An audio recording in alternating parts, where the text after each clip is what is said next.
ਸਤਿ ਸ਼੍ਰੀ ਅਕਾਲ ਦੋਸਤੋ, info Punjab channel ਉੱਪਰ ਤੁਹਾਡਾ ਸਵਾਗਤ ਹੈ। ਅਸੀਂ ਤੁਹਾਡੇ ਲਈ ਚਾਈਲਡ ਡਿਵੈਲਪਮੈਂਟ ਐਂਡ ਪੈਡਾਗੋਗੀ ਦੇ ਬਹੁਤ ਹੀ ਹਾਈਲੀ ਕੁਆਲੀਫਾਈਡ ਗਵਰਨਮੈਂਟ ਪ੍ਰੋਫੈਸਰਸ ਦੀ ਮਦਦ ਨਾਲ 2020 ਕੁਐਸਚਨ ਦੇ ਵੀਡੀਓ ਸੈੱਟ ਤਿਆਰ ਕੀਤੇ ਹਨ। ਇਹਨਾਂ ਨੂੰ ਤਿਆਰ ਕਰਨ ਦਾ ਮਕਸਦ ਕੇਵਲ ਤੁਹਾਡਾ ਸਮਾਂ ਬਚਾਉਣਾ ਹੈ, ਕਿਉਂਕਿ ਚਾਈਲਡ ਡਿਵੈਲਪਮੈਂਟ ਐਂਡ ਪੈਡਾਗੋਗੀ ਦੀਆਂ ਬੁੱਕਸ ਬਹੁਤ ਹੀ ਮੋਟੀਆਂ ਬੁੱਕਸ ਮਾਰਕੀਟ ਵਿੱਚ ਉਪਲਬਧ ਹਨ, ਜਿਨ੍ਹਾਂ ਨੂੰ ਇੰਨੇ ਘੱਟ ਸਮੇਂ ਵਿੱਚ ਪੜ੍ਹ ਕੇ ਤਿਆਰੀ ਕਰਨਾ ਬਹੁਤ ਮੁਸ਼ਕਿਲ ਹੈ ਅਤੇ ਨੈੱਟ ਉੱਪਰ ਵੀ 2-2 ਘੰਟੇ ਦੇ ਵੀਡੀਓਜ਼ ਪਏ ਹਨ, ਜਿਨ੍ਹਾਂ ਨੂੰ ਦੇਖ ਕੇ ਸਟੂਡੈਂਟ ਦਾ ਟਾਈਮ ਲਗਾਤਾਰ ਵੇਸਟ ਹੋ ਰਿਹਾ ਹੈ।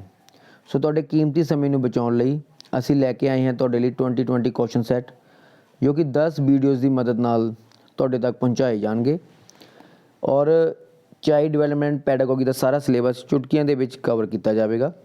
ਸੋ ਇਹ ਵੀਡੀਓ PTET 1 ਅਤੇ PTET 2 ਦੋਨਾਂ ਪੇਪਰਾਂ ਦੀ ਤਿਆਰੀ ਕਰ ਰਹੇ ਬੱਚਿਆਂ ਲਈ ਇੰਪੋਰਟੈਂਟ ਹਨ। ਸੋ ਇਸ ਲਈ ਤੁਹਾਨੂੰ ਰਿਕੁਐਸਟ ਹੈ ਕਿ ਇਸ ਚੈਨਲ ਨੂੰ, ਜਿਸ ਦਾ ਨਾਮ ਹੈ ਇਨਫੋ ਪੰਜਾਬ, ਇਸ ਨੂੰ ਸਬਸਕ੍ਰਾਈਬ ਜ਼ਰੂਰ ਕਰ ਲਿਓ ਔਰ ਨਾਲ ਬਣੇ ਬੈਲ ਆਈਕਨ ਨੂੰ ਦਬਾ ਕੇ ਅਲਾਰਮ ਵੀ ਸੈੱਟ ਕਰ ਦਿਓ, ਤਾਂ ਕਿ ਜਦੋਂ ਹੀ ਅਸੀਂ ਅਗਲੇ ਵੀਡੀਓਜ਼ ਨੂੰ ਅਪਲੋਡ ਕਰੀਏ ਤੁਹਾਡੇ ਕੋਲ ਉਹਨਾਂ ਦਾ ਨੋਟੀਫਿਕੇਸ਼ਨ ਅਲਾਰਮ ਆਰਾਮ ਨਾਲ ਪਹੁੰਚ ਸਕੇ ਔਰ ਤੁਸੀਂ ਤਿਆਰੀ ਲਗਾਤਾਰ ਕਰ ਸਕੋ। ਸੋ ਇਹਦੇ ਨਾਲ ਅਸੀਂ ਤੁਹਾਡੇ ਲਈ ਇੱਕ ਹੋਰ ਚੀਜ਼ ਲੈ ਕੇ ਆਏ ਹਾਂ ਨਵੀਂ। ਅਸੀਂ ਤੁਹਾਡੇ ਲਈ ਐਤਵਾਰ ਅਤੇ ਬੁੱਧਵਾਰ ਦਾ ਦਿਨ ਰੱਖਿਆ ਹੈ ਔਨਲਾਈਨ ਟੈਸਟ ਲੈਣ ਲਈ। ਤੁਹਾਡਾ ਐਤਵਾਰ ਅਤੇ ਬੁੱਧਵਾਰ ਨੂੰ ਔਨਲਾਈਨ ਟੈਸਟ ਹੋਇਆ ਕਰੇਗਾ। ਔਨਲਾਈਨ ਟੈਸਟ ਨੂੰ ਪ੍ਰਾਪਤ ਕਰਨ ਲਈ ਤੁਸੀਂ ਇਸ ਚੈਨਲ ਨੂੰ ਸਬਸਕ੍ਰਾਈਬ ਕਰੋ ਔਰ ਇਸ ਦੇ ਡਿਸਕ੍ਰਿਪਸ਼ਨ ਵਿੱਚ ਜਾ ਕੇ ਅਸੀਂ ਲਿੰਕ ਦਿੱਤੇ ਹਨ WhatsApp ਗਰੁੱਪ ਦੇ ਅਤੇ ਟੈਲੀਗ੍ਰਾਮ ਗਰੁੱਪ ਦੇ। ਤੁਸੀਂ ਆਪਣੀ ਪਸੰਦ ਦੇ ਕਿਸੇ ਵੀ ਚੀਜ਼ ਨੂੰ ਜੁਆਇਨ ਕਰ ਸਕਦੇ ਹੋ। ਅਗਰ WhatsApp ਗਰੁੱਪ ਜੁਆਇਨ ਕਰਨਾ ਹੈ ਤਾਂ WhatsApp ਗਰੁੱਪ ਜੁਆਇਨ ਕਰੋ। ਅਗਰ ਟੈਲੀਗ੍ਰਾਮ ਗਰੁੱਪ ਜੁਆਇਨ ਕਰਨਾ ਹੈ ਤਾਂ ਟੈਲੀਗ੍ਰਾਮ ਗਰੁੱਪ ਨੂੰ ਜੁਆਇਨ ਕਰ ਲਓ, ਤਾਂ ਕਿ ਜੋ ਔਨਲਾਈਨ ਪੇਪਰ ਹੈ ਜਿੱਦਾਂ ਹੀ ਅਸੀਂ ਇਸ ਗਰੁੱਪ ਵਿੱਚ ਪਾਈਏ, ਤੁਸੀਂ ਜਲਦੀ ਕਰਕੇ ਆਪਣੀ ਜੋ ਸਮਰੱਥਾ ਹੈ ਕਿ ਤੁਸੀਂ ਕਿੰਨੀ ਕੁ ਤਿਆਰੀ ਕਰ ਲਈ ਹੈ ਉਸ ਨੂੰ ਜਾਣ ਸਕੋ। ਸੋ ਬਾਹਲੀਆਂ ਗੱਲਾਂ ਨਾ ਕਰਦੇ ਹੋਏ ਚਲੋ ਜੀ ਆਪਾਂ ਕੁਐਸਚਨਸ ਨੂੰ ਸ਼ੁਰੂ ਕਰਦੇ ਹਾਂ। ਸੋ ਆਪਣਾ ਪਹਿਲਾ ਕੁਐਸਚਨ ਹੈ ਜੀ, ਸਿੱਖਿਆ ਸ਼ਬਦ ਦੀ ਉਤਪਤੀ ਸੰਸਕ੍ਰਿਤ ਭਾਸ਼ਾ ਦੇ ਕਿਸ ਸ਼ਬਦ ਤੋਂ ਹੋਈ ਮੰਨੀ ਜਾਂਦੀ ਹੈ? ਸਿੱਖਿਆ ਸ਼ਬਦ ਜੋ ਹੈਗਾ ਵਾ ਉਹ ਸੰਸਕ੍ਰਿਤ ਦੇ ਸ਼ਿਸ਼ ਸ਼ਬਦ ਤੋਂ ਪੈਦਾ ਹੋਇਆ ਹੈ, ਜਿਸ ਦਾ ਅਰਥ ਹੁੰਦਾ ਹੈ ਸਿੱਖਣਾ ਜਾਂ ਸਿਖਾਉਣਾ। ਸੰਸਕ੍ਰਿਤ ਵਿੱਚ ਸ਼ਬਦ ਹੈ ਸ਼ਿਸ਼। ਹਿੰਦੀ ਵਿੱਚ ਜੋ ਸਿੱਖਿਆ ਸ਼ਬਦ ਹੈ ਉਹ ਵੀ ਇਸੇ ਸ਼ਿਸ਼ ਸ਼ਬਦ ਤੋਂ ਬਣਿਆ ਹੈ। ਠੀਕ ਹੈ ਜੀ। ਸੋ ਸੰਸਕ੍ਰਿਤ ਸ਼ਬਦ ਜੋ ਹੈ ਇਸ ਦਾ ਅਰਥ ਹੈ ਸਿਕਸ਼। ਸਿੱਖਿਆ ਸ਼ਬਦ ਸੰਸਕ੍ਰਿਤ ਦੇ ਸਿਕਸ਼ ਸ਼ਬਦ ਤੋਂ ਬਣਿਆ ਹੈ। ਅਗਲੇ ਕੁਐਸਚਨ ਦੀ ਗੱਲ ਕਰਦੇ ਹਾਂ। ਸੰਸਕ੍ਰਿਤ ਸ਼ਬਦ ਸਿਕਸ਼ ਤੋਂ ਕੀ ਭਾਵ ਹੈ? ਸੇਮ ਕੁਐਸਚਨ ਹੀ ਹੈ ਕਿ ਉਹ ਜੋ ਸਿਕਸ਼ ਸ਼ਬਦ ਹੈ ਸੰਸਕ੍ਰਿਤ ਦਾ, ਉਸ ਦਾ ਭਾਵ ਕੀ ਹੈ? ਸੋ ਸਿਕਸ਼ ਸ਼ਬਦ ਜੋ ਹੈ ਇਸ ਦੀ ਉਤਪਤੀ ਸੰਸਕ੍ਰਿਤ ਦੇ ਸਿਕਸ਼ ਸ਼ਬਦ ਤੋਂ ਹੋਈ ਹੈ, ਜਿਸ ਦਾ ਅਰਥ ਹੁੰਦਾ ਹੈ ਸਿੱਖਣਾ ਜਾਂ ਸਿਖਾਉਣਾ, ਔਰ ਹਿੰਦੀ ਵਿੱਚ ਇਸੇ ਸ਼ਬਦ ਤੋਂ ਬਣਿਆ ਹੈ ਸਿਕਸ਼ਾ। ਸੋ ਇਸ ਦਾ ਉੱਤਰ ਹੈ ਸਿੱਖਣਾ। ਸਿਕਸ਼ ਸ਼ਬਦ ਦਾ ਅਰਥ ਕੀ ਹੈ? ਸਿੱਖਣਾ। ਅਗਲੇ ਕੁਐਸਚਨ 'ਤੇ ਚੱਲਦੇ ਹਾਂ ਜੀ। ਅਗਲਾ ਕੁਐਸਚਨ ਹੈ, ਐਜੂਕੇਸ਼ਨ ਸ਼ਬਦ ਲਾਤੀਨੀ ਭਾਸ਼ਾ ਦੇ ਕਿਸ ਸ਼ਬਦ ਤੋਂ ਬਣਿਆ ਹੈ? ਜੋ ਐਜੂਕੇਸ਼ਨ ਸ਼ਬਦ ਹੈ ਉਹ ਲੈਟਿਨ ਲੈਂਗੁਏਜ ਦੇ ਕਿਸ ਵਰਡ ਤੋਂ ਬਣਿਆ ਹੈ, ਕਿਸ ਸ਼ਬਦ ਤੋਂ ਬਣਿਆ ਹੈ? ਸੋ ਐਜੂਕੇਟਮ ਜੋ ਹੈ ਉਹ ਲਾਤੀਨੀ ਭਾਸ਼ਾ ਦਾ ਸ਼ਬਦ ਹੈ, ਜੋ ਈ ਪਲਸ ਡੂਕੋ ਦੋ ਸ਼ਬਦਾਂ ਦੇ ਮੇਲ ਤੋਂ ਬਣਿਆ ਹੈ, ਜਿਸ ਵਿੱਚ ਈ ਦਾ ਅਰਥ ਹੈ ਅੰਦਰ ਤੋਂ ਅਤੇ ਡੂਕੋ ਦਾ ਅਰਥ ਹੈ ਅੱਗੇ ਵਧਣਾ, ਵਿਕਾਸ ਕਰਨਾ ਜਾਂ ਬਾਹਰ ਨਿਕਲਣਾ। ਠੀਕ ਹੈ ਜੀ। ਯਾਨੀ ਕਿ ਅੰਦਰ ਤੋਂ ਵਿਕਾਸ ਜਾਂ ਬਾਲਕ ਦੀਆਂ ਆਂਤਰਿਕ ਸ਼ਕਤੀਆਂ ਦਾ ਵਿਕਾਸ। ਸੋ ਐਜੂਕੇਸ਼ਨ ਸ਼ਬਦ ਲੈਟਿਨ ਭਾਸ਼ਾ ਦੇ ਐਜੂਕੇਟਮ ਸ਼ਬਦ ਤੋਂ ਬਣਿਆ ਹੈ। ਐਜੂਕੇਟਮ ਦਾ ਅਰਥ ਹੈ ਅੰਦਰ ਤੋਂ ਬਾਹਰ ਨਿਕਲਣਾ, ਬੱਚੇ ਦੀਆਂ ਆਂਤਰਿਕ ਸ਼ਕਤੀਆਂ ਦਾ ਵਿਕਾਸ ਕਰਨਾ ਜਾਂ ਉਹਨਾਂ ਨੂੰ ਬਾਹਰ ਕੱਢਣਾ ਜੋ ਉਸ ਵਿੱਚ ਕੁਆਲਿਟੀਜ਼ ਹਨ। ਅਗਲੇ ਕੁਐਸਚਨ 'ਤੇ ਚੱਲਦੇ ਹਾਂ ਜੀ।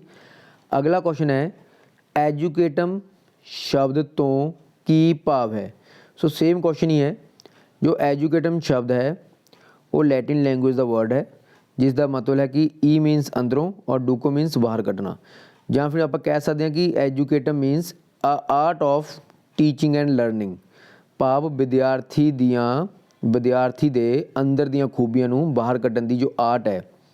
ਜੋ ਇੱਕ ਬੱਚਾ ਹੈ ਉਹ ਇੱਕ ਕੋਰਾ ਕਾਗਜ਼ ਹੁੰਦਾ ਹੈ, ਉਸਦੇ ਵਿੱਚ ਕੁਆਲਿਟੀ ਛੁਪੀਆਂ ਹੋਈਆਂ ਹੁੰਦੀਆਂ ਹਨ, ਆਪਾਂ ਉਹਨੂੰ ਬਾਹਰ ਕੱਢਣਾ। ਜੋ ਇੱਕ ਟੀਚਰ ਹੈ ਉਸ ਕੁਆਲਿਟੀਜ਼ ਨੂੰ ਬਾਹਰ ਨਿਖੇੜ ਕੇ ਲੈ ਕੇ ਆਉਂਦਾ ਹੈ। ਸੋ ਐਜੂਕੇਟਮ ਸ਼ਬਦ ਦਾ ਅਰਥ ਹੈ ਬੱਚੇ ਦੀਆਂ ਅੰਦਰ ਦੀਆਂ ਖੂਬੀਆਂ ਨੂੰ ਬਾਹਰ ਕੱਢਣਾ।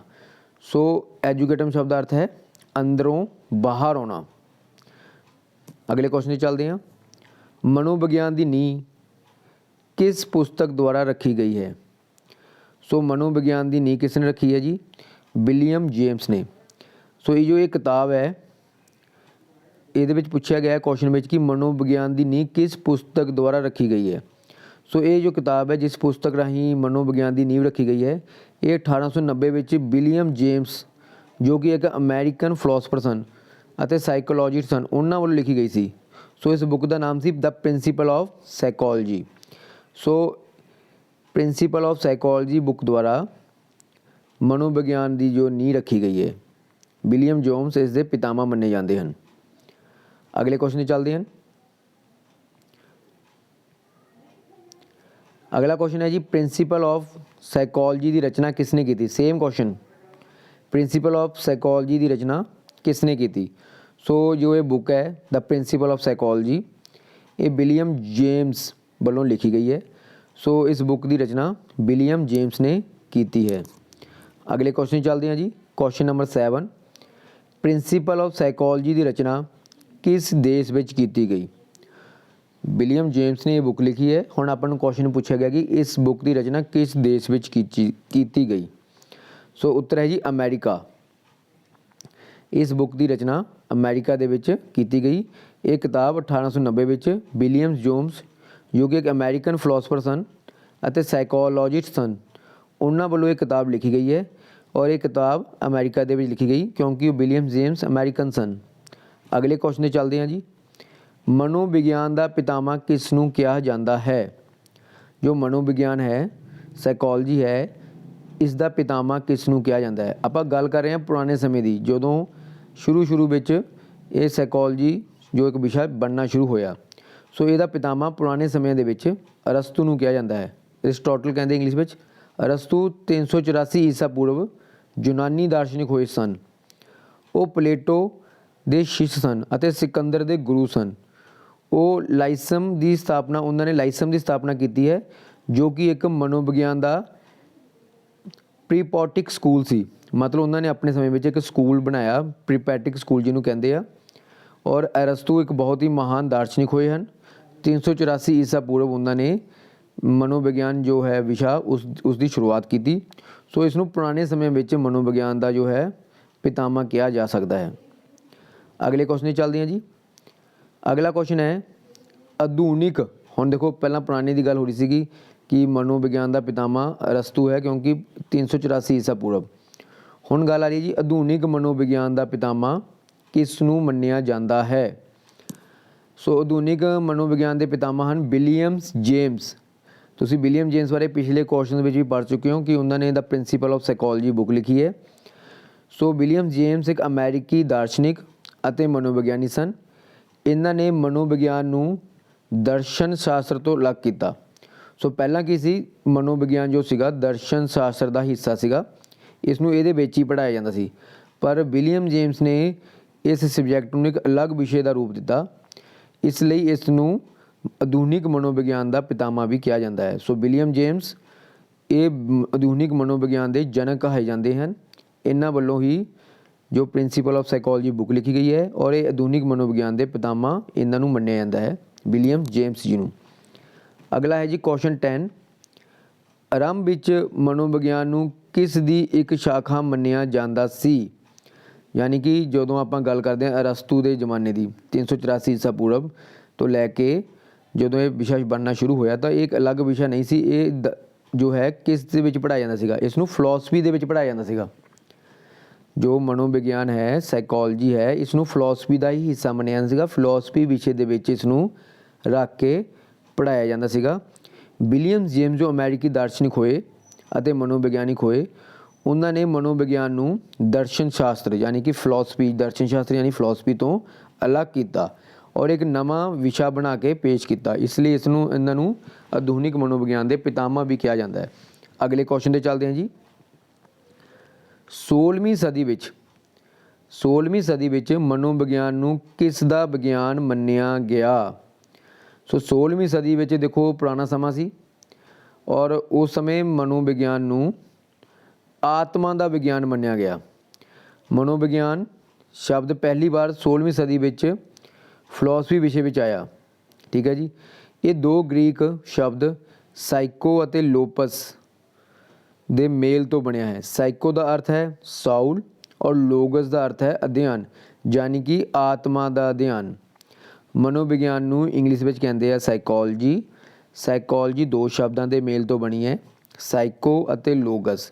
ਸਾਈਕੋ ਦਾ ਅਰਥ ਹੁੰਦਾ ਹੈ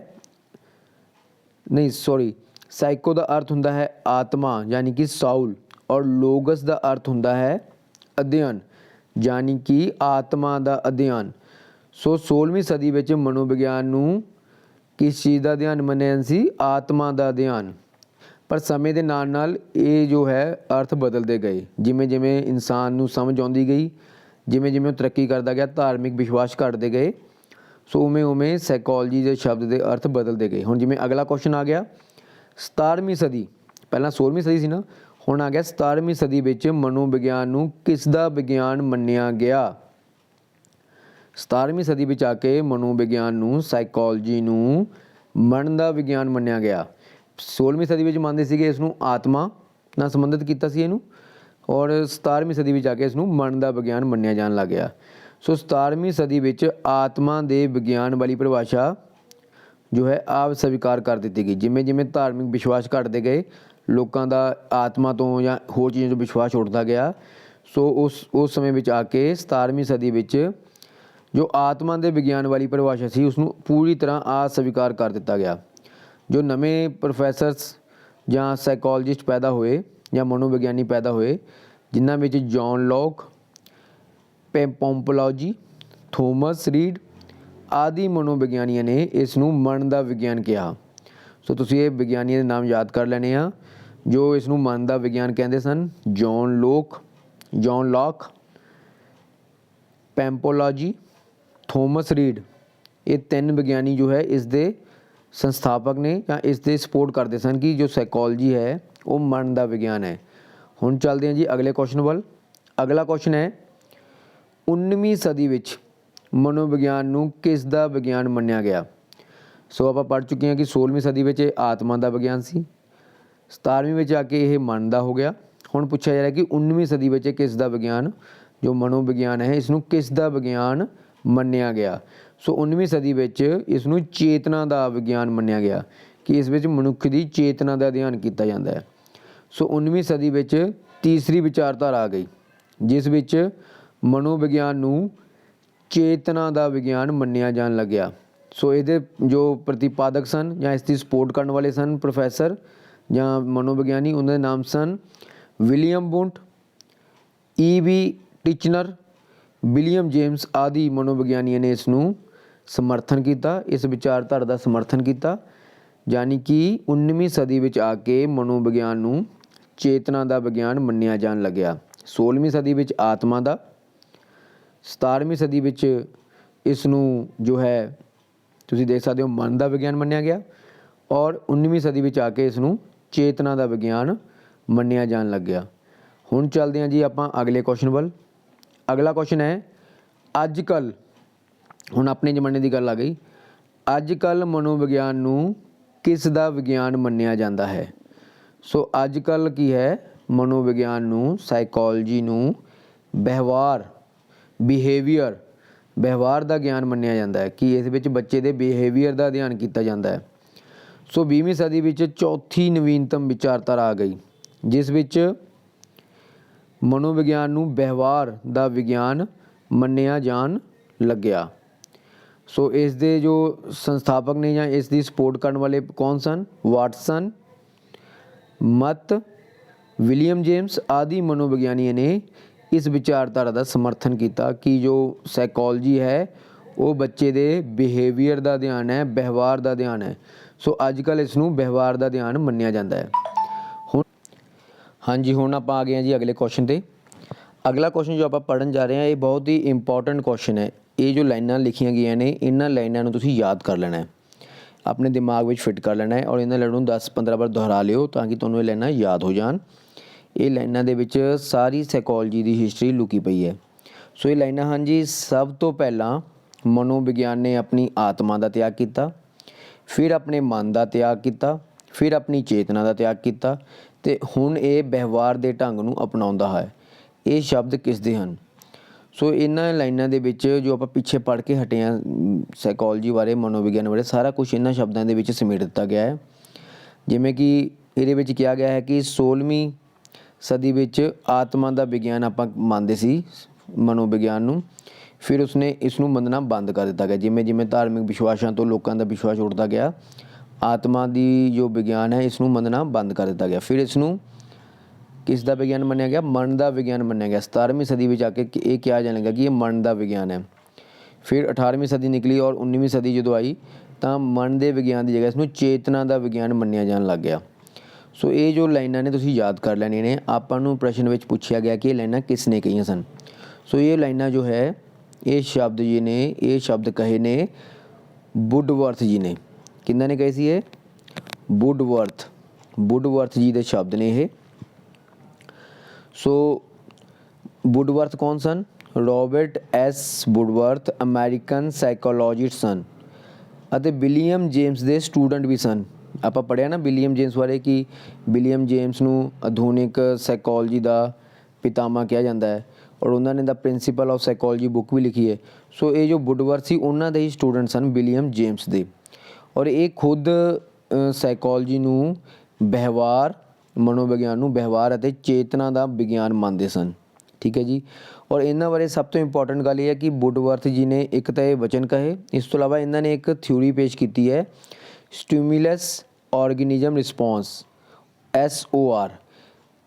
ਫੰਕਸ਼ਨਲ ਸਾਈਕੋਲੋਜੀ ਨਾਲ ਸੰਬੰਧਿਤ ਹੈ ਥਿਊਰੀ ਉਹਨਾਂ ਦੀ, ਇਹਦੇ ਲਈ ਜਾਣੇ ਜਾਂਦੇ ਆ। ਸੋ ਤੁਸੀਂ ਇਹਨਾਂ ਦਾ ਨਾਮ ਬਿਲਕੁਲ ਯਾਦ ਰੱਖਣਾ, ਵੁਡਵਰਥ ਜੀ, ਔਰ ਇਹਨਾਂ ਦੀ ਥਿਊਰੀ ਸਟਿਮੂਲਸ ਰਿਸਪੌਂਸ ਥਿਊਰੀ, ਇਸ ਨੂੰ ਵੀ ਯਾਦ ਰੱਖਣਾ। ਬਹੁਤ ਹੀ ਇੰਪੋਰਟੈਂਟ ਥਿਊਰੀ ਹੈ। ਇਸ ਥਿਊਰੀ ਨਾਲ ਸੰਬੰਧਿਤ ਬਹੁਤ ਸਾਰੇ ਪ੍ਰਸ਼ਨ ਤੁਹਾਨੂੰ ਪੇਪਰ ਵਿੱਚ ਆ ਸਕਦੇ ਨੇ। ਸੋ ਹੁਣ ਚੱਲਦੇ ਹਾਂ ਜੀ ਅਗਲੇ ਕੁਐਸਚਨ 'ਤੇ। ਸਿੱਖਿਆ ਮਨੋਵਿਗਿਆਨ ਦਾ ਪਿਤਾਮਾ ਕਿਸ ਨੂੰ ਕਿਹਾ ਜਾਂਦਾ ਹੈ? ਸਿੱਖਿਆ ਮਨੋਵਿਗਿਆਨ ਦਾ ਪਿਤਾਮਾ ਕਿਸ ਨੂੰ ਮੰਨਿਆ ਜਾਂਦਾ ਹੈ? ਸੋ ਸਿੱਖਿਆ ਮਨੋਵਿਗਿਆਨ, ਇਹ ਸ਼ਬਦ ਧਿਆਨ ਦਿਓ। ਸਿੱਖਿਆ ਮੀਨਸ ਐਜੂਕੇਸ਼ਨ। ਇਕੱਲਾ ਮਨੋਵਿਗਿਆਨ ਦਾ ਪਿਤਾਮਾ ਨਹੀਂ ਪੁੱਛਿਆ ਗਿਆ, ਨਾਲ ਇਹਦੇ ਸਿੱਖਿਆ ਲੱਗਿਆ ਹੋਇਆ ਹੈ। ਅਗਰ ਆਪਾਂ ਨੂੰ ਆ ਜਾਵੇ ਕਿ ਮਨੋਵਿਗਿਆਨ ਦਾ ਪਿਤਾਮਾ, ਤਾਂ ਆਪਾਂ ਕਹਿਣਾ ਹੈ ਜੀ ਵਿਲੀਅਮ ਮਨੋਵਿਗਿਆਨ ਦੇ ਪਿਤਾਮਾ ਹਨ। ਔਰ ਅਗਰ ਆਪਾਂ ਨੂੰ ਪੁੱਛਿਆ ਹੋਵੇ ਕਿ ਪੁਰਾਣੇ ਸਮੇਂ ਵਿੱਚ ਸ਼ੁਰੂਆਤ ਕਿੱਥੋਂ ਹੋਈ ਹੈ ਮਨੋਵਿਗਿਆਨ ਦੀ, ਉਦੋਂ ਇਸ ਦਾ ਪਿਤਾਮਾ ਕੌਣ ਸੀ? ਤਾਂ ਉਦੋਂ ਸੀਗੇ ਅਰਸਤੂ। ਜਦੋਂ 384 ਈਸਾ ਪੂਰਵ ਅਰਸਤੂ ਵੱਲੋਂ ਇਸ ਨੂੰ ਸ਼ੁਰੂ ਕੀਤਾ ਗਿਆ ਔਰ ਆਧੁਨਿਕ ਮਨੋਵਿਗਿਆਨ ਦੇ ਪਿਤਾਮਾ ਬਣੇ ਵਿਲੀਅਮ ਜੇਮਸ ਦੀ। ਹੁਣ ਆਪਾਂ ਨੂੰ ਕੁਐਸਚਨ ਪੁੱਛਿਆ ਗਿਆ ਕਿ ਸਿੱਖਿਆ ਮਨੋਵਿਗਿਆਨ ਐਜੂਕੇਸ਼ਨਲ ਸਾਈਕੋਲੋਜੀ ਦੇ ਪਿਤਾਮਾ ਕੌਣ ਹਨ? ਸੋ ਉਹ ਹੈ ਥਾਰਨਡਾਈਕ ਜੀ ਐਜੂਕੇਸ਼ਨਲ ਜੋ ਹੈ ਸਾਈਕੋਲੋਜੀ ਦੇ ਫਾਊਂਡਰ ਨੇ। The founder of education psychology is Edward Thorndike, ਇਹ ਇਸ ਦੇ ਪਿਤਾਮਾ ਵੀ ਹਨ। ਸੋ ਸਿੱਖਿਆ ਮਨੋਵਿਗਿਆਨ ਦੀ ਉਤਪਤੀ 1900 ਵਿੱਚ ਹੋਈ, 1900 ਵਿੱਚ ਸ਼ੁਰੂ ਹੋਇਆ। ਇਹਦੇ ਬਾਰੇ ਸਟੱਡੀ ਹੋਣਾ, ਇਹ ਵਿਸ਼ੇ ਉੱਠਣਾ ਸ਼ੁਰੂ ਹੋਇਆ। ਐਡਵਰਡ ਥਾਰਨਡਾਈਕ ਪਹਿਲੇ ਸਿੱਖਿਆ ਮਨੋਵਿਗਿਆਨੀ ਹੋਏ ਨੇ ਜਿਨ੍ਹਾਂ ਨੇ ਇਸ ਵਿਸ਼ੇ ਉੱਪਰ ਬਹੁਤ ਸਾਰਾ ਕੰਮ ਕੀਤਾ। ਐਜੂਕੇਸ਼ਨ ਜੋ ਹੈ ਸਾਈਕੋਲੋਜੀ ਨੂੰ ਇਹਨਾਂ ਨੇ ਆਪਣੇ ਕਨਸੈਪਟਾਂ ਵਿੱਚ, ਆਪਣੀ ਗੱਲਾਂ ਵਿੱਚ ਲੈ ਕੇ ਆਂਦਾ, ਇਸ ਨੂੰ ਇੱਕ ਵਿਸ਼ੇ ਬਣਾਇਆ। ਔਰ ਰੂਸੋ ਨੇ ਇਸ ਸ਼ਬਦ ਦਾ ਪ੍ਰਤੀਪਾਦਨ ਬਹੁਤ ਪਹਿਲਾਂ ਕੀਤਾ ਸੀ। ਠੀਕ ਹੈ ਜੀ। ਅਗਰ ਆਪਾਂ ਨੂੰ ਕੁਐਸਚਨ ਆ ਜਾਂਦਾ ਕਿ ਐਜੂਕੇਸ਼ਨ ਸਾਈਕੋਲੋਜੀ ਦਾ ਪ੍ਰਤੀਪਾਦਨ, ਸ਼ਬਦ ਦਾ ਪ੍ਰਤੀਪਾਦਨ ਕਿਸ ਨੇ ਕੀਤਾ, ਤਾਂ ਉਹ ਰੂਸੋ ਨੇ। ਪਰ ਅਗਰ ਆਪਾਂ ਨੂੰ ਕੁਐਸਚਨ ਆਉਂਦਾ ਹੈ ਕਿ ਐਜੂਕੇਸ਼ਨ ਸਾਈਕੋਲੋਜੀ ਦੇ ਪਿਤਾਮਾ ਕੌਣ ਨੇ, ਫਾਊਂਡਰ ਕੌਣ ਨੇ, ਤਾਂ ਉਹ ਹੈਗੇ ਨੇ ਐਡਵਰਡ ਥਾਰਨਡਾਈਕ। ਹੁਣ ਚੱਲਦੇ ਹਾਂ ਜੀ ਅਗਲੇ ਪ੍ਰਸ਼ਨ ਵੱਲ। ਅਗਲਾ ਪ੍ਰਸ਼ਨ ਹੈ ਜੀ ਟਰਾਇਲ ਐਂਡ ਐਰਰ ਥਿਊਰੀ ਦੇ ਜਨਮਦਾਤਾ ਕੌਣ ਹਨ? ਟਰਾਇਲ ਐਂਡ ਐਰਰ ਥਿਊਰੀ ਦੇ ਜਨਮਦਾਤਾ ਕੌਣ ਹਨ? ਹਾਂਜੀ, ਇਸ ਥਿਊਰੀ ਦੇ ਜਨਮਦਾਤਾ ਹਨ ਥਾਰਨਡਾਈਕ ਜੀ ਨੇ ਇਹ ਥਿਊਰੀ ਪੇਸ਼ ਕੀਤੀ ਹੈ। ਇਸ ਨੂੰ ਪ੍ਰਯਾਸ ਅਤੇ ਭੁੱਲ ਦਾ ਸਿਧਾਂਤ ਵੀ ਕਹਿੰਦੇ ਹਨ। ਕੋਸ਼ਿਸ਼ ਅਤੇ ਭੁੱਲ ਦਾ ਸਿਧਾਂਤ ਕਹਿੰਦੇ ਹਨ। ਵੁਡਵਰਥ ਜੀ ਦੇ ਅਨੁਸਾਰ ਕਿਸੇ ਕੰਮ ਨੂੰ ਸਿੱਖਣ ਲਈ ਆਪਾਂ ਨੂੰ ਬਹੁਤ ਸਾਰੇ ਪ੍ਰਯਾਸ ਕਰਨੇ ਪੈਂਦੇ ਹਨ। ਫਿਰ ਉਹਨਾਂ ਪ੍ਰਯਾਸਾਂ 'ਚੋਂ ਨਿਕਲਦੇ ਆਪਾਂ ਬਹੁਤ ਸਾਰੀਆਂ ਗਲਤੀਆਂ ਵੀ ਕਰਦੇ ਹਾਂ। ਫਿਰ ਆਪਾਂ ਪਰਿਪੱਕ ਹੋ ਕੇ ਉਹ ਕੰਮ ਸਿੱਖ ਜਾਂਦੇ ਹਨ। ਜਿਵੇਂ ਕਿ ਇੱਕ ਛੋਟਾ ਬੱਚਾ ਲਿਖਣਾ ਸਿੱਖਦਾ ਹੈ, ਜਦੋਂ ਉਹ ਬਹੁਤ ਸਾਰੀਆਂ ਮਿਸਟੇਕਸ ਕਰਦਾ, ਉਸਨੂੰ ਲਿਖਣਾ ਨਹੀਂ ਆਉਂਦਾ, ਫਿਰ ਉਹ ਸਿੱਖਦਾ ਇੱਕ ਦਿਨ ਉਹ ਕਰਸਿਵ ਵੀ ਲਿਖਣ ਲੱਗ ਜਾਂਦਾ ਹੈ। ਸੋ ਇਹਦਾ ਉਦਾਹਰਨ ਉਹਨਾਂ ਨੇ ਇੱਕ ਬਿੱਲੀ ਉੱਪਰ ਦਿੱਤਾ। ਥਾਰਨਡਾਈਕ ਜੀ ਨੇ ਇੱਕ ਐਕਸਪੈਰੀਮੈਂਟ ਕੀਤਾ। ਉਹਨਾਂ ਨੇ ਬਾਹਰ ਇੱਕ ਮਾਂਸ ਦਾ ਟੁਕੜਾ ਰੱਖ ਦਿੱਤਾ ਔਰ ਇੱਕ ਪਿੰਜਰੇ ਦੇ ਵਿੱਚ ਭੁੱਖੀ ਬਿੱਲੀ ਨੂੰ ਬੰਦ ਕਰ ਦਿੱਤਾ। ਬਿੱਲੀ ਨੇ ਜਦੋਂ ਭੁੱਖ ਲੱਗੀ, ਬਿੱਲੀ ਨੇ ਬਾਹਰ ਆਉਣ ਲਈ ਪਿੰਜਰੇ ਵਿੱਚ ਬਹੁਤ ਸਾਰੀਆਂ ਛਾਲਾਂ ਮਾਰੀਆਂ। ਪਿੰਜਰੇ ਦੀਆਂ ਜੋ ਸੀਗੀਆਂ ਡੰਡੀਆਂ ਉਹਨਾਂ ਨੂੰ ਮੂੰਹ ਨਾਲ ਕੱਟਿਆ, ਵੱਢਿਆ, ਬਹੁਤ ਕੋਸ਼ਿਸ਼ ਕੀਤੀ ਬਾਹਰ ਆਉਣ ਦੀ, ਪੰਜੇ ਮਾਰੇ। ਪਰ ਇੱਕ ਟਾਈਮ ਇਸ ਤਰ੍ਹਾਂ ਦਾ ਆਇਆ ਕਿ ਬਿੱਲੀ ਨੇ ਇੱਕ ਇਸ ਤਰ੍ਹਾਂ ਦਾ ਪੰਜਾ ਮਾਰਿਆ ਕਿ ਉਸਦੀ ਕੁੰਡੀ ਜੋ ਅੰਦਰ ਲੱਗਿਆ ਸੀਗਾ ਸਵਿਚ, ਉੱਥੇ ਲੱਗਣ ਨਾਲ ਕੁੰਡੀ ਖੁੱਲ੍ਹ ਗਈ। ਬਿੱਲੀ ਨੇ ਬਾਹਰ ਆ ਕੇ ਉਹ ਮਾਸ ਖਾਧਾ। ਫਿਰ ਉਹਨਾਂ ਨੇ ਫਿਰ ਬਿੱਲੀ ਨੂੰ ਬੰਦ ਕਰਤਾ। ਇਸ ਤਰ੍ਹਾਂ ਕਈ ਵਾਰ ਬਿੱਲੀ ਨੂੰ ਬੰਦ ਕਰਨ 'ਤੇ ਬਿੱਲੀ ਨੇ ਜਦੋਂ ਲਗਾਤਾਰ ਕੋਸ਼ਿਸ਼ਾਂ ਕੀਤੀਆਂ ਤਾਂ ਬਿੱਲੀ ਨੂੰ ਪਤਾ ਲੱਗ ਗਿਆ ਕਿ ਇਸ ਜਗ੍ਹਾ 'ਤੇ ਆ ਕੇ ਮੈਂ ਅਗਰ ਪੈਰ ਰੱਖੂੰਗੀ ਤਾਂ ਇਹ ਪਿੰਜਰਾ ਖੁੱਲ੍ਹ ਜਾਂਦਾ ਹੈ। ਸੋ ਉਹ ਬਿੱਲੀ ਟਰਾਇਲ ਐਂਡ ਐਰਰ ਥਿਊਰੀ ਤਹਿਤ ਇਹ ਸਭ ਸਿੱਖ ਗਈ। ਹੁਣ ਜਦੋਂ ਵੀ ਬਿੱਲੀ ਨੂੰ ਬੰਦ ਕਰਿਆ ਕਰਨ ਪਿੰਜਰੇ ਵਿੱਚ, ਬਿੱਲੀ ਨਾਲ ਦੀ ਨਾਲ ਪੈਰ ਦਬਾ ਕੇ ਪਿੰਜਰਾ ਖੋਲ੍ਹ ਕੇ ਬਾਹਰ ਆ ਕੇ ਆਪਣਾ ਜੋ ਮੀਟ ਹੈ, ਜੋ ਮਾਸ ਦਾ ਟੁਕੜਾ ਹੈ, ਉਹ ਖਾ ਲਿਆ ਕਰੇ। ਸੋ ਇਸ ਤਰ੍ਹਾਂ ਇਹ ਟਰਾਇਲ ਐਂਡ ਐਰਰ ਥਿਊਰੀ ਦੇ ਜਨਮਦਾਤਾ ਕੌਣ ਨੇ? ਥੌਰਨਡਾਈਕ ਨੇ। ਸੋ ਬੱਚਾ ਵੀ ਟਰਾਇਲ ਐਂਡ ਐਰਰ ਥਿਊਰੀ ਨਾਲ ਹੀ ਸਿੱਖਦਾ ਹੈ। ਪਹਿਲਾਂ ਗਲਤੀਆਂ ਕਰਦਾ ਹੈ, ਫਿਰ ਉਹ ਪਰਿਪੱਕ ਹੋ ਜਾਂਦਾ ਹੈ। ਹੁਣ ਆਪਾਂ ਚੱਲਦੇ ਹਾਂ ਜੀ ਅਗਲੇ ਕੁਐਸਚਨ ਵੱਲ। ਅਗਲਾ ਕੁਐਸਚਨ ਹੈ ਜੀ ਸਟਿਮੂਲਸ ਰਿਸਪੌਂਸ ਥਿਊਰੀ ਕਿਸ ਨੇ ਦਿੱਤੀ? Stimulus response theory. So stimulus ਕੀ ਹੁੰਦਾ ਹੈ? ਜਿੰਨੇ ਵੀ ਜੀਵ ਨੇ, ਜਿੰਨੇ ਵੀ ਔਰਗੈਨਿਜ਼ਮ ਨੇ, ਸਾਰੇ ਜੀਵਾਂ ਵਿੱਚ ਜੀਵਿਤ ਰਹਿਣ ਲਈ ਕਿਸੇ ਵੀ ਸਿਚੁਏਸ਼ਨ ਵਿੱਚ ਜੋ ਰਿਐਕਸ਼ਨ ਦਿੰਦੇ ਹਨ ਉਹ ਉਸ ਨੂੰ ਸਟਿਮੂਲਸ ਕਹਿੰਦੇ ਹਨ। ਸਟਿਮੂਲਸ ਤੇ ਰਿਸਪੌਂਸ 'ਤੇ ਡਿਪੈਂਡ ਕਰਦੀ ਹੈ। ਸਟਿਮੂਲਸ ਰਿਸਪੌਂਸ 'ਤੇ ਡਿਪੈਂਡ ਕਰਦੀ ਹੈ। ਸਾਰੇ ਜੀਵ ਜੀਵਿਤ ਰਹਿਣ ਲਈ, ਕਿਸੇ ਵੀ ਹਾਲਾਤ ਵਿੱਚ ਜੀਵਿਤ ਰਹਿਣ ਲਈ, ਕਿਸੇ ਵੀ ਸਿਚੁਏਸ਼ਨ ਵਿੱਚ ਜੀਵਿਤ ਰਹਿਣ ਲਈ ਜੋ ਰਿਐਕਸ਼ਨ ਕਰਦੇ ਹਨ ਉਸ ਨੂੰ ਸਟਿਮੂਲਸ ਕਹਿੰਦੇ ਹਨ। ਸੋ ਸਟਿਮੂਲਸ ਰਿਸਪੌਂਸ 'ਤੇ ਡਿਪੈਂਡ ਕਰਦੀ ਹੈ। ਇਹ ਥਿਊਰੀ ਦਿੱਤੀ ਸੀ ਥਾਰਨਡਾਈਕ ਜੀ ਨੇ। ਇਸ ਨੂੰ ਪੰਜਾਬੀ 'ਚ ਕਹਿੰਦੇ ਆ ਸਟਿਮੂਲਸ ਰਿਸਪੌਂਸ ਥਿਊਰੀ ਨੂੰ ਉਤੇਜਨਾ ਪ੍ਰਤੀਕਿਰਿਆ ਸਿਧਾਂਤ। ਮਨੋਵਿਗਿਆਨ ਵਿੱਚ ਇੱਕ ਇਹ ਧਾਰਨਾ ਹੈ ਕਿ ਹਰੇਕ ਇਨਸਾਨ ਵਿੱਚ, ਹਰੇਕ ਔਰਗੈਨਿਜ਼ਮ ਵਿੱਚ ਇੱਕ ਉਤੇਜਨਾ ਹੁੰਦੀ ਹੈ। ਉਸ ਉਤੇਜਨਾ ਦੇ ਵਿੱਚ ਆ ਕੇ ਹੀ ਉਹ ਪ੍ਰਤੀਕਿਰਿਆ ਕਰਦਾ ਹੈ। ਠੀਕ ਹੈ ਜੀ। ਜੋ ਇਸ ਵਿਸ਼ਵਾਸ ਨੂੰ ਦਰਸਾਉਂਦੀ ਹੈ ਕਿ ਵਿਵਹਾਰ ਉਤੇਜਨਾ ਅਤੇ ਪ੍ਰਤੀਕਿਰਿਆ ਦੇ ਵਿਚਕਾਰ ਆਪਸੀ ਤਾਲਮੇਲ ਦੇ ਨਤੀਜੇ ਵਜੋਂ ਪ੍ਰਗਟ ਹੁੰਦਾ ਹੈ। ਸੋ ਇਹ ਜੋ ਟਰਾਇਲ ਐਂਡ ਐਰਰ ਥਿਊਰੀ ਆਪਾਂ ਪੜ੍ਹਿਆ ਕਿ ਥੌਰਨਡਾਈਕ ਜੀ ਨੇ ਦਿੱਤੀ ਸੀ, ਇਹ ਉਸੇ ਦਾ ਸਟੈਟਿਸਟੀਕਲ ਜੋ ਹੈ ਅਧਿਐਨ ਹੈ। ਸੋ ਇਹਦੇ ਵਿੱਚ ਐਗਜ਼ਾਮਪਲ ਉਹਨਾਂ ਨੇ ਕੀ ਦਿੱਤੀ ਹੈ? ਉਹਨਾਂ ਨੇ ਇੱਕ ਕੁੱਤੇ ਦੀ ਐਗਜ਼ਾਮਪਲ ਦਿੱਤੀ ਹੈ। ਜਿਵੇਂ ਕਿ ਇਸ ਤਸਵੀਰ ਵਿੱਚ ਤੁਸੀਂ ਦੇਖ ਸਕਦੇ ਹੋ ਕਿ ਕੋਈ ਕੁੱਤਾ ਆਪਣੇ ਕੋਲ ਕੋਈ ਵੀ ਪਾਲਤੂ ਜਾਨਵਰ ਹੈ, ਜੋ ਕੁੱਤਾ ਹੈ, ਉਹ ਮੀਟ ਨੂੰ ਦੇਖ ਕੇ ਉਹ ਲਲਚਾ ਜਾਂਦਾ ਹੈ। ਉਸ ਦੀ ਜੀਭ ਵਿੱਚ ਪਾਣੀ ਆਉਣਾ ਸ਼ੁਰੂ ਹੋ ਜਾਂਦਾ ਹੈ। ਜੋ ਇਹ ਲਲਚਾਉਣਾ ਹੈ, ਮੀਟ ਨੂੰ ਦੇਖ ਕੇ, ਭੋਜਨ ਨੂੰ ਦੇਖ ਕੇ ਲਲਚਾਉਣਾ ਹੈ, ਇਹ ਉਸਦੀ ਸਟਿਮੂਲਸ ਰਿਸਪੌਂਸ ਹੈ ਜੋ ਮੀਟ ਨੂੰ ਦੇਖ ਕੇ ਆਟੋਮੈਟਿਕਲੀ ਉਸ ਵਿੱਚ ਆ ਜਾਂਦੀ ਹੈ। ਅਗਰ ਆਪਾਂ ਇਸ ਕੁੱਤੇ ਦੇ ਸਾਹਮਣੇ ਹੋਰ ਕੋਈ ਚੀਜ਼ ਰੱਖ ਦਈਏ, ਜਿਵੇਂ ਕਿ ਆਪਾਂ ਉਸ ਸਾਹਮਣੇ ਕੋਈ ਘੰਟੀ ਰੱਖ ਦਈਏ, ਤਾਂ ਕੁੱਤੇ ਦੇ ਮੂੰਹ ਵਿੱਚ ਪਾਣੀ ਨਹੀਂ ਆਵੇਗਾ, ਨਾ ਹੀ ਉਹ ਕੋਈ ਰਿਐਕਸ਼ਨ ਕਰੇਗਾ। ਪਰ ਅਗਰ ਆਪਾਂ ਬਾਰ-ਬਾਰ ਘੰਟੀ ਵਜਾ ਕੇ ਕੁੱਤੇ ਨੂੰ ਮੀਟ ਦੇਵਾਂਗੇ ਖਾਣ ਨੂੰ, ਤਾਂ ਇੱਕ ਦਿਨ ਇਸ ਤਰ੍ਹਾਂ ਦਾ ਵੀ ਆ ਜਾਵੇਗਾ ਕਿ ਘੰਟੀ ਵੱਜਦੇ ਹੀ ਜਾਂ ਘੰਟੀ ਨੂੰ ਦੇਖਦੇ ਹੀ ਕੁੱਤੇ ਦਾ ਸਟਿਮੂਲਸ ਰਿਐਕਸ਼ਨ ਹੋ ਜਾਵੇਗਾ ਔਰ ਕੁੱਤੇ ਦੇ ਮੂੰਹ ਵਿੱਚ ਪਾਣੀ ਆਉਣਾ ਸ਼ੁਰੂ ਹੋ ਜਾਵੇਗਾ। ਚਾਹੇ ਉਸ ਸਾਹਮਣੇ ਉਹ ਮੀਟ ਜਾਂ ਮਾਸ ਦਾ ਟੁਕੜਾ ਨਾ ਵੀ ਹੋਵੇ, ਤਾਂ ਵੀ ਘੰਟੀ ਨੂੰ ਦੇਖਦੇ ਹੀ ਉਸ ਦਾ ਸਟਿਮੂਲਸ ਰਿਐਕਸ਼ਨ, ਉਸ ਦਾ ਵਿਵਹਾਰ ਬਦਲ ਜਾਵੇਗਾ। ਇਸ ਤਰ੍ਹਾਂ ਇਸ ਵਿਧੀ ਨਾਲ ਆਪਾਂ ਕਿਸੇ ਵੀ ਜੀਵ ਦਾ ਜੋ ਵਿਵਹਾਰ ਹੈ ਉਹ ਬਦਲ ਸਕਦੇ ਹਾਂ। ਸੋ ਇਹ ਸਟਿਮੂਲਸ ਰਿਸਪੌਂਸ ਥਿਊਰੀ ਜੋ ਹੈ ਇਹ ਥੌਰਨਡਾਈਕ ਜੀ ਨੇ ਦਿੱਤੀ ਸੀ। ਅਗਲਾ ਕੁਐਸਚਨ ਹੈ ਜੀ ਬੱਚੇ ਦੇ ਵਿਕਾਸ ਦੀ ਪ੍ਰਕਿਰਿਆ ਕਦੋਂ ਆਰੰਭ ਹੁੰਦੀ ਹੈ?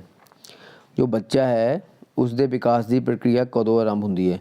ਆਮ ਤੌਰ 'ਤੇ ਆਪਾਂ ਕਹਿੰਦੇ ਹਾਂ ਕਿ ਜਦੋਂ ਬੱਚਾ ਪੈਦਾ ਹੋ ਗਿਆ ਉਸ ਦਾ ਵਿਕਾਸ ਹੋਣਾ ਸ਼ੁਰੂ ਹੋ ਗਿਆ, ਉਹ ਵੱਡਾ ਹੁੰਦਾ ਬੁਢਾਪੇ ਤੱਕ ਚਲਾ ਜਾਂਦਾ ਹੈ। ਪਰ ਇਸ ਤਰ੍ਹਾਂ ਨਹੀਂ ਹੈ। ਬੱਚੇ ਦੇ ਵਿਕਾਸ ਦੀ ਪ੍ਰਕਿਰਿਆ ਜਨਮ ਤੋਂ ਪਹਿਲਾਂ ਹੀ ਸ਼ੁਰੂ ਹੋ ਜਾਂਦੀ ਹੈ। ਮਾਂ ਦੇ ਪੇਟ ਵਿੱਚ ਹੀ ਉਸ ਦੇ ਵਿਕਾਸ ਦੀ ਪ੍ਰਕਿਰਿਆ ਸ਼ੁਰੂ ਹੋ ਜਾਂਦੀ ਹੈ। ਇੱਥੇ ਇੱਕ ਟੇਬਲ ਬਣਿਆ ਹੈ, ਤੁਸੀਂ ਟੇਬਲ ਵਿੱਚ ਦੇਖ ਸਕਦੇ ਹੋ ਕਿ ਵਿਕਾਸ ਦੇ ਪ੍ਰਮੁੱਖ ਚਰਨ ਜੋ ਗਰਭ ਅਵਸਥਾ ਹੈ, ਗਰਭ ਧਾਰਨ ਤੋਂ ਲੈ ਕੇ 9 ਮਹੀਨੇ 10 ਦਿਨ ਤੱਕ ਵੀ ਬੱਚੇ ਦੀ ਵਿਕਾਸ ਸ਼ੁਰੂ ਹੋਇਆ ਹੁੰਦਾ ਹੈ। ਠੀਕ ਹੈ ਜੀ। ਇਸ ਤੋਂ ਬਾਅਦ ਬੱਚਾ ਪੈਦਾ ਹੁੰਦਾ ਹੈ ਤਾਂ ਉਸ ਵਿੱਚ ਸ਼ਿਸ਼ੂ ਅਵਸਥਾ ਆਉਂਦੀ ਹੈ। ਜੋ ਮਾਂ ਦੇ ਪੇਟ ਵਿੱਚ ਬੱਚਾ ਪੈਦਾ ਹੋ ਰਿਹਾ ਹੁੰਦਾ ਹੈ ਉਸ ਵਿਕਾਸ ਨੂੰ ਗਰਭ ਅਵਸਥਾ ਦਾ ਵਿਕਾਸ ਕਹਿੰਦੇ ਆ। ਸੋ ਬੱਚੇ ਦਾ ਵਿਕਾਸ ਜਨਮ ਤੋਂ ਪਹਿਲਾਂ ਹੀ ਸ਼ੁਰੂ ਹੋ ਜਾਂਦਾ ਹੈ। ਗਰਭ ਅਵਸਥਾ ਵਿੱਚ ਹੀ ਬੱਚੇ ਵਿੱਚ ਵਿਕਾਸ ਹੋਣਾ ਸ਼ੁਰੂ ਹੋ ਜਾਂਦਾ ਹੈ। ਸੋ ਜਨਮ ਤੋਂ ਪਹਿਲਾਂ ਹੀ ਵਿਕਾਸ ਸ਼ੁਰੂ ਹੋ ਜਾਂਦਾ ਹੈ, ਇਹ ਤੁਸੀਂ ਯਾਦ ਰੱਖਣਾ ਹੈ। ਸੋ ਹੁਣ ਆਪਾਂ ਚੱਲਦੇ ਹਾਂ ਜੀ ਅਗਲੇ ਕੁਐਸਚਨ ਵੱਲ। ਅਗਲਾ ਕੁਐਸਚਨ ਹੈ ਵਿਕਾਸ ਦੀ ਪ੍ਰਕਿਰਿਆ ਕਦੋਂ ਤੱਕ ਚੱਲਦੀ ਹੈ? ਜੋ ਬੱਚੇ ਦਾ ਵਿਕਾਸ ਹੈ ਉਹ ਕਦੋਂ ਤੱਕ ਚੱਲਦਾ ਹੈ? ਸੋ ਬੱਚੇ ਦਾ ਜੋ ਵਿਕਾਸ ਹੈ ਸਾਰਾ ਜੀਵਨ ਹੀ ਚੱਲਦਾ ਰਹਿੰਦਾ ਹੈ। ਆਪਾਂ ਕਈ ਵਾਰ ਇਹ ਸਮਝ ਲੈਂਦੇ ਹਾਂ ਗਲਤੀ ਨਾਲ ਕਿ ਬੱਚਾ ਹੁਣ ਵਧਣਾ ਬੰਦ ਹੋ ਗਿਆ, ਉਸਦੀ ਹਾਈਟ ਵਧਣੀ ਬੰਦ ਹੋ ਗਈ, ਸੋ ਬੱਚੇ ਦਾ ਵਿਕਾਸ ਬੰਦ ਹੋ ਗਿਆ। ਪਰ ਇਸ ਤਰ੍ਹਾਂ ਨਹੀਂ ਹੈ। ਅਗਰ ਬੱਚੇ ਦਾ ਸਰੀਰਕ ਵਿਕਾਸ ਰੁਕ ਗਿਆ ਤਾਂ ਇਹਦਾ ਇਹ ਮਤਲਬ ਨਹੀਂ ਕਿ ਉਸ ਦਾ ਵਿਕਾਸ ਰੁਕ ਚੁੱਕਿਆ ਹੈ। ਮਨੁੱਖੀ ਵਿਕਾਸ ਲਗਾਤਾਰ ਚੱਲਣ ਵਾਲੀ ਪ੍ਰਕਿਰਿਆ ਹੈ। ਜਿੱਥੇ ਮਾਨਸਿਕ ਵਿਕਾਸ ਬਾਲਕ ਦੀ ਉਮਰ ਨਾਲ ਹੀ ਰੁਕ ਜਾਂਦਾ ਹੈ, ਉੱਥੇ ਮਨੋ ਸਰੀਰਕ ਕਿਰਿਆਵਾਂ ਵਿੱਚ ਵਿਕਾਸ ਹੁੰਦਾ ਹੀ ਰਹਿੰਦਾ ਹੈ। ਠੀਕ ਹੈ, ਬੱਚੇ ਦੇ ਸੰਵੇਗ ਬੱਚੇ ਵਿੱਚ ਉਤਪੰਨ ਹੁੰਦੇ ਰਹਿੰਦੇ ਆ, ਉਸਦੀ ਮਨੋ ਸਰੀਰਕ ਕਿਰਿਆਵਾਂ ਰਾਹੀਂ ਉਸ ਦਾ ਵਿਕਾਸ ਹੁੰਦਾ ਹੀ ਰਹਿੰਦਾ ਹੈ। ਸੋ ਇਸ ਤਰ੍ਹਾਂ human development is a life long process of physical, mental, emotional, social, moral, spiritual and environmental growth and change। ਸੋ ਜੋ ਵਿਕਾਸ ਦੀ ਪ੍ਰਕਿਰਿਆ ਹੈ ਸਾਰਾ ਜੀਵਨ ਚੱਲਣ ਵਾਲੀ ਪ੍ਰਕਿਰਿਆ ਹੈ। ਸੋ ਜਿਸ ਤਰ੍ਹਾਂ ਤੁਸੀਂ ਇਹ 20 ਕੁਐਸਚਨ ਸੁਣੇ, ਇਸੇ ਤਰ੍ਹਾਂ ਅਸੀਂ ਅਗਲੇ 20 ਕੁਐਸਚਨ ਦਾ ਸੈੱਟ ਲੈ ਕੇ ਆਵਾਂਗੇ। ਇਹੀ 20 ਕੁਐਸਚਨ ਜੋ ਤੁਹਾਨੂੰ ਦੱਸੇ ਨੇ ਸਾਰੇ ਹੀ ਮੋਟੀਆਂ ਬੁੱਕਸ ਦਾ ਨਿਚੋੜ ਹੈ। ਇਹਨਾਂ ਵਿੱਚੋਂ ਹੀ ਕੁਐਸਚਨ ਤੁਹਾਨੂੰ ਪੇਪਰ ਵਿੱਚ ਆਉਣਗੇ ਔਰ ਤਿਆਰ ਕੀਤੇ ਜਾਣਗੇ। ਸੋ ਅਗਰ ਤੁਸੀਂ ਇਹਨਾਂ ਨੋਟਸ ਨੂੰ, ਇਹਨਾਂ ਵੀਡੀਓਜ਼ ਨੂੰ ਧਿਆਨ ਨਾਲ ਸੁਣ ਲੈਂਦੇ ਹੋ ਤਾਂ ਤੁਹਾਨੂੰ ਕੋਈ ਵੀ ਮੋਟੀ ਸਾਰੀ ਕਿਤਾਬ ਪੜ੍ਹਨ ਦੀ ਲੋੜ ਨਹੀਂ ਹੈ, ਤੁਹਾਡਾ ਸਮੇਂ ਬਹੁਤ ਬਚੇਗਾ। ਸੋ ਅਗਲੇ 20 ਪ੍ਰਸ਼ਨ ਵੀ ਥੋੜ੍ਹੇ ਦਿਨਾਂ ਤੱਕ ਅਪਲੋਡ ਕੀਤੇ ਜਾਣਗੇ, ਨਾਲ ਹੀ ਕੁਛ ਟ੍ਰਿਕਸ ਵੀ ਸਾਂਝੇ ਕੀਤੇ ਜਾਣਗੇ। ਇਸ ਤਰ੍ਹਾਂ ਦੇ ਟ੍ਰਿਕਸ ਅਸੀਂ ਤੁਹਾਨੂੰ ਦੇਵਾਂਗੇ ਕਿ ਤੁਸੀਂ ਵੱਡੀਆਂ ਚੀਜ਼ਾਂ ਆਸਾਨੀ ਨਾਲ ਸਿੱਖ ਸਕੋ, ਤੁਹਾਡਾ ਟਾਈਮ ਵੇਸਟ ਨਹੀਂ ਹੋਵੇਗਾ। ਵੱਡੀਆਂ ਥਿਊਰੀਆਂ ਤੁਹਾਨੂੰ ਇੱਕ ਟ੍ਰਿਕਸ ਦੇ ਨਾਲ ਆਸਾਨੀ ਨਾਲ ਸਿਖਾਵਾਂਗੇ। ਉਹ ਵੀਡੀਓ ਵੀ ਥੋੜ੍ਹੇ ਦਿਨਾਂ ਤੱਕ ਅਪਲੋਡ ਕੀਤਾ ਜਾਵੇਗਾ, ਜਿਸ ਨਾਲ ਤੁਸੀਂ ਬਹੁਤ ਸਾਰੇ ਪ੍ਰਸ਼ਨ ਚੁਟਕੀਆਂ ਵੀ ਯਾਦ ਕਰ ਲਵੋਗੇ। ਸੋ ਇਸ ਵੀਡੀਓ ਨੂੰ ਦੇਖਣ ਲਈ ਤੁਹਾਡਾ ਬਹੁਤ ਧੰਨਵਾਦ। ਇਸ ਚੈਨਲ ਨੂੰ ਸਬਸਕ੍ਰਾਈਬ ਜ਼ਰੂਰ ਕਰ ਲਿਓ, ਜਿਸ ਦਾ ਨਾਮ ਹੈ ਇਨਫੋ ਪੰਜਾਬ, ਔਰ ਨਾਲ ਬਣੇ ਬੈਲ ਆਈਕਨ ਨੂੰ ਦਬਾ ਦਿਓ ਤਾਂ ਕਿ ਨੋਟੀਫਿਕੇਸ਼ਨ ਤੁਹਾਡੇ ਤੱਕ ਪਹੁੰਚ ਸਕੇ। ਔਰ ਡਿਸਕ੍ਰਿਪਸ਼ਨ ਵਿੱਚ ਜਾ ਕੇ ਜੋ ਅਸੀਂ ਗਰੁੱਪ ਬਣਾਏ ਨੇ ਤੁਹਾਡਾ ਔਨਲਾਈਨ ਪੇਪਰ ਲੈਣ ਲਈ, ਉਹਨਾਂ ਗਰੁੱਪਸ ਨੂੰ ਵੀ ਜੁਆਇਨ ਕਰ ਲਿਓ। ਧੰਨਵਾਦ।